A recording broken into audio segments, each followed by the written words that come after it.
अस्सलामुअलैकुम वरहमतुल्लाहि वबरकातुहू। नाज़रीन मोहतरम, आपका मेज़बान साबिर अली आपकी खिदमत में हाजिर है और आप देख रहे हैं खालिद हुसैन पेज। नाज़रीन मोहतरम, आज हमारे साथ एक अहम मौजू पर गुफ्तगू करने के लिए एक मस्जिद के इमाम साहब मौजूद हैं। नाज़रीन मोहतरम, हमारा मकसद ही यही है कि इमामों की हालात ज़िंदगी को लोगों पर वाज़े किया जाए, लोगों को इमामों की हालात ज़िंदगी के बारे में कुछ बताया जाए। तो नाज़रीन मोहतरम, आज हमारे साथ जो है वो एक इमाम साहब मौजूद हैं। आए इमाम साहब से बात करते हैं। अस्सलाम वालेकुम रहमतुल्लाह। वालेकुम अस्सलाम वरहमतुल्लाहि वबरकातुहू। हज़रत, सबसे पहले तो आप अपना नाम बताएं। मोहम्मद यूनुस। जी माशाल्लाह। हज़रत, आप ये बताएं कि आप हाफिज़ हैं, कारी हैं या क्या? जी अल्हम्दुलिल्लाह, अल्लाह के फजल से मैं हाफिज़ भी हूँ और कारी भी। माशाल्लाह, अल्लाह आपको सलामत रखे। तो आप ये बताएं कि आपने कितने साल तालीम हासिल की है? तकरीबन 7 साल। माशाल्लाह, 7 साल आपने तालीम हासिल की थी। ये कहीं घर के नज़दीक या घर से दूर जाकर कहीं? हज़रत दूर की है, घर से बहुत दूर, तकरीबन 500-600 किलोमीटर दूर। अल्लाह अकबर, 500-600 किलोमीटर घर से दूर रहकर आपने 7 साल तक जो है वो तालीम हासिल की। तो आज आप क्या कर रहे हैं? आज मैं बच्चों को पढ़ाता हूँ, इमामत करता हूँ।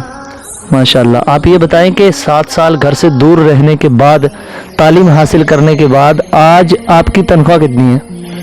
ये 7 से 8 हज़ार रुपये। 7 से 8 हज़ार रुपये। अल्लाह अकबर। तो आप 7-8 हज़ार रुपये में कैसे गुजारा करते हैं? जब बनता है इतना है, कमेटी वाले देते हैं इतने, तो फिर गुजारा तो करना ही पड़ता है। अल्लाह अकबर। तो आप ये बताएं कि आने वाला फ्यूचर जो है, आपके बीवी होंगे, बच्चे होंगे, शादी करेंगे, घर के अखराजात, यहाँ 1.5 लाख लेने वाले, 5-5 लाख लेने वाले डॉक्टर्स, उनसे भी पूछा जाए तो कहते हैं महंगाई का दौरा गुजारा नहीं होता। तो आप तो 7-8 हज़ार रुपये ले रहे हैं और आगे आने वाला फ्यूचर में आप अपना जो है वो हालात ज़िंदगी कैसे गुजारेंगे, क्या करेंगे आप फ्यूचर में? देखो, इस चीज़ के बारे में पहले तो जो मस्जिदों के कमेटियां हैं, सदर हैं, उनको सोचना चाहिए कि हम 7 या 8 हज़ार रुपये अपने मस्जिद के इमाम साहब को या मौलाना साहब कोई भी है उनको तनख्वाह दे रहे हैं, और वो काम क्या कर रहे हैं कि जो सबसे अफजल और बेहतरीन काम है, हदीस पाक भी है कि खैरुकुम मन तअल्लमल कुरान व अल्लमह। अल्लाह के नबी सल्लल्लाहु अलैहि वसल्लम ने फरमाया कि तुम में से बेहतरीन लोग वो हैं जो कुरान सीखते और सिखाते हैं। तो दुनिया में बेहतरीन लोगों को क्या जो लोगों में वो हम लोग भी अल्हम्दुलिल्लाह के अल्लाह के फजल से शुमार आ रहे हैं। अल्लाह से दुआ है कि अल्लाह कबूल फरमाए। लेकिन ये बात उन लोगों को सोचनी चाहिए कि ये हमारे मस्जिद के इमाम साहब हैं, हमें दीन सिखाते हैं, हमें नमाज पढ़ाते हैं, हमारा जनाजा पढ़ाते हैं, हर चीज़, यानी कि बच्चा पैदा होने से लेकर कब्र में पहुंचाने तक इमाम की ज़रूरत होती है। तो उसको हम सबसे कम तर समझते हैं। आजकल लोग जो है सबसे कम तर समझते हैं मस्जिद के इमामों को लोग।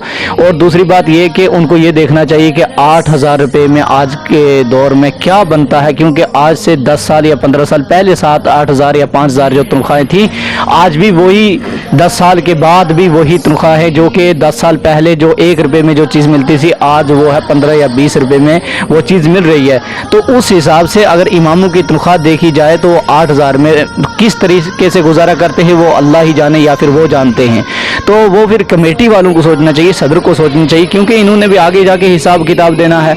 हदीस पाक भी है कि जो ज़र्रा भर अच्छाई करेगा उसका हिसाब देगा, जो ज़र्रा भर बुराई करेगा उसका हिसाब देगा। ये हकूकुल इबाद में से जो है ये भी इमामों के हक हैं, कमेटी वालों पे जिन्होंने रखे हुए हैं इमाम। और जो बहुत सारे इमाम साहब वगैरह ऐसे हैं कि जो इस चीज़ को छोड़ के अपने कारोबार में लग गए हैं, अपनी और सिस्टम उन्होंने चला लिया, क्योंकि जब उसमें गुजारा नहीं होता।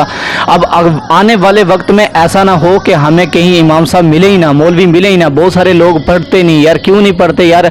5 हज़ार या 7 हज़ार में हम अगर इस बच्चे को मौलाना बनाएंगे तो 5 या 7 हज़ार में ये क्या करेगा, कैसे गुजारा होगा? तो इसलिए लोगों ने उसको छोड़ के स्कूल की पढ़ाई पर ज़्यादा इंटरेस्ट देना शुरू कर दिया है, क्योंकि ये किसकी कमी है? ये हम लोगों की खुद की कमी है। खुद हमारे अंदर इस चीज़ के बारे में कोई जो है वो है ही नहीं। इस बात के बारे में हम सोचते ही नहीं कि ये क्या चीज़ है, ये दीन इस्लाम है क्या है, और ये हमें कहाँ तक लेके जाएगा, दुनिया में हमें क्या फ़ायदा देगा, आखिरत में हमें क्या फ़ायदा देगा। हमें इस चीज़ के बारे में कभी नहीं सोचा। हमने सिर्फ दुनिया में देखा तो पैसा ही देखा है, हर चीज़ पैसा ही के बारे में सोचा। लेकिन वो भी इमामों की जब बारी आए तो वहाँ पे आके हमारा जो है दम घुट जाता है। तो वो इनको कमेटी वालों को सोचना चाहिए कि ये क्या करेंगे। अगर हाँ ऐसा होगा तो इनकी ही वजह से दीन इस्लाम का काम जो है वो दूर हो जाएगा। जब इमाम छोड़ देंगे तो अपना कारोबार शुरू कर देंगे तो फिर क्या होगा आगे हमारा? تو माशाल्लाह आपने बहुत अच्छी बात की। तो इमाम साहब ये बताएं कि जब भी देखा जाए, मदरसों के अंदर देखा जाए, मसाजिद के अंदर देखा जाए, तो एक गरीब का बच्चा ही हाफिज़ कुरान बनेगा, एक गरीब का बच्चा ही आलिम दीन बनेगा। तो जो लोग अमीर हो गए हैं, पैसे कमाते हैं, जिनको अल्लाह ने दौलत दे दी है, तो वो अपने बच्चों को दीनी तालीम नहीं पढ़ाते। तो क्या उसकी यही वजह है कि अगर वो दीनी तालीम पढ़ाएंगे तो फिर उनके वो ये समझते हैं कि हमारे बच्चे ज़िंदगी कैसे काटेंगे इतनी सारी तनख्वाह में? क्या यही वजह है?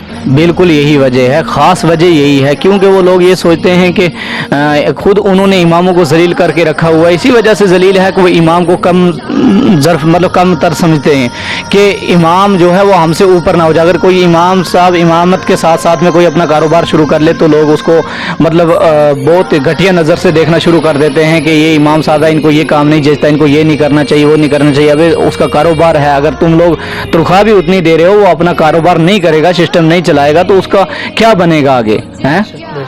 सही बात है। तो नाज़रीन, आप बहुत अच्छी बात की मौलाना साहब आपने। तो आखिर में हमारे नाज़रीन को, देखने वालों को, उम्मत मुस्लिमा को कोई पैगाम देना चाहें तो दे सकते हैं आप।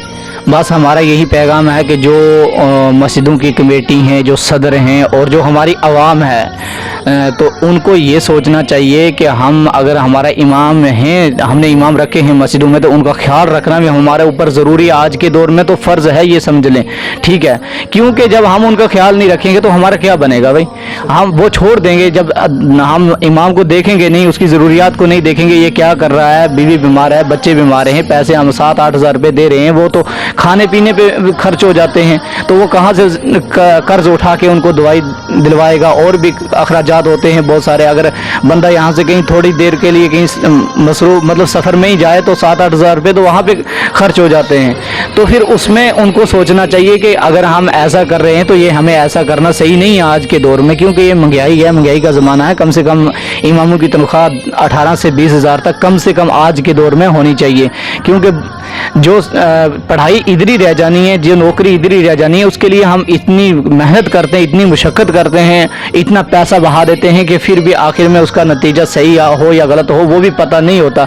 लेकिन इस चीज़ के बारे में हमें पूरा कॉन्फिडेंस है, इस चीज़ के बारे में पूरा हमें मुकम्मल पता है कि हम अगर अच्छा करेंगे तो इंशाल्लाह इसका बदला जो है बरोज़े क़यामत हमें मिलेगा, ठीक है? तो बस यही कहना चाहता हूँ कि इमामों का ख्याल रखें, आवाम को भी।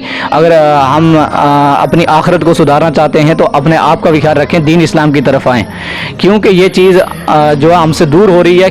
किस लिए दूर हो रही है? कि हमने अपने अंदर से इस चीज़ को निकाल दिया है, इसलिए ये हमसे दूर हो रही है। तो बाकी बस हमारा यही कहना है। बहुत शुक्रिया। ये थे जनाब हमारे साथ मस्जिद के इमाम साहब। तो आप नाज़रीन मोहतरम ज़रा गौर कीजिए कि इन्होंने जो जो बातें कही हैं, इमामों के साथ हर जगह जहाँ पे भी देखा जाए तो यही हालात इमामों के हैं।